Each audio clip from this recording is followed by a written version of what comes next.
Nggak, geser sedikit nah, biar foto dulu. Sudarlun, tim penjinak bom Satuan Brimob Polda Aceh Minggu sore mengamankan bom sisa konflik.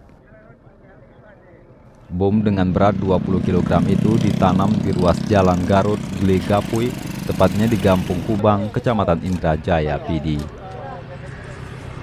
Bom yang masih aktif ini ditemukan bersama 9 botol bekas minuman kemasan. Proses evakuasi bom sisa konflik ini berjalan lancar dan menarik perhatian masyarakat setempat.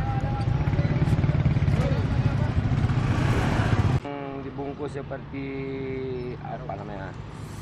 Dalam karung dibungkus tapi itu seperti tabung gas kayaknya, tabung gas. Itu lebih kurang mungkin beratnya 20 kg.